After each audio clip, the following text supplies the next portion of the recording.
Today, we're going to be going over a short story by H.P. Lovecraft, and before we get going, I am aware that there is a bunch of controversy surrounding H.P. Lovecraft as a person. Today, we're just going to talk about the story, and then later on, I'll do an actual H.P. Lovecraft discussion about him as a person and sort of why everybody's upset about his work. H.P. Lovecraft's The Alchemist is told by a 90-year-old man who is kind of narrating the story about his family tree. And we find out that he's from a noble line. He is the last of this noble line. His parents are both dead. He's got no wife. He's got no kids. He lives alone on this estate, and he has pretty much his whole life. When he was young, he had a caretaker that was sort of with him until he was in his late 20s, and then the guy died, and it's just been him for basically 60 years roaming about this decrepit estate.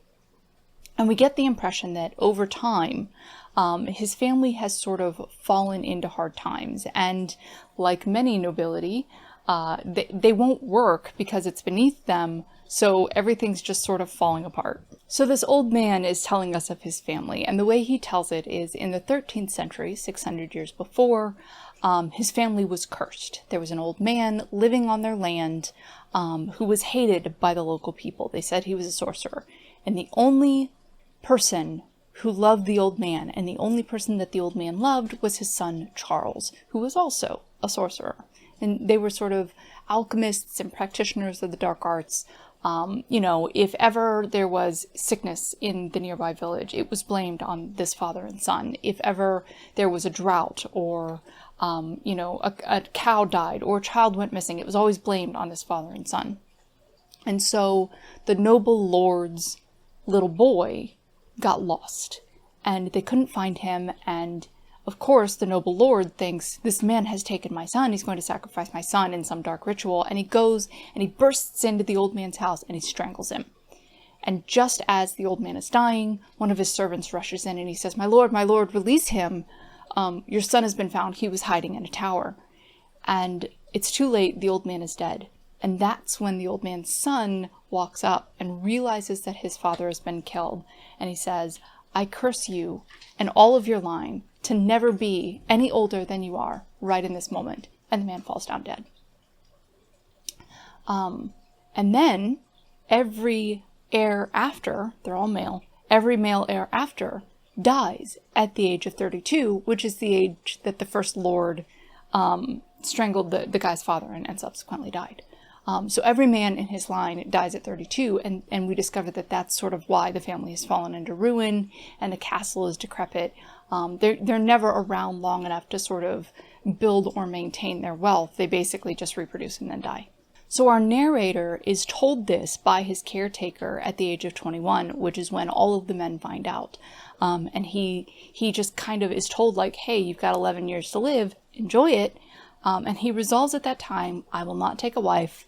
If I can't stop this curse, it will die with me. And then he spends those 11 years by day sort of roaming around his estate and coming to grips with the fact that his life is ending. And at night, he sort of delves into alchemy and delves into the dark arts and tries to find some way of undoing the curse that was laid on his family. We know he's successful because he tells us he's 90 in the very beginning of the story. And so as he's roaming around his estate one of these days, he goes into one of the towers. The towers are all falling down. So he goes into one of the towers and he finds this passage that he hasn't seen before.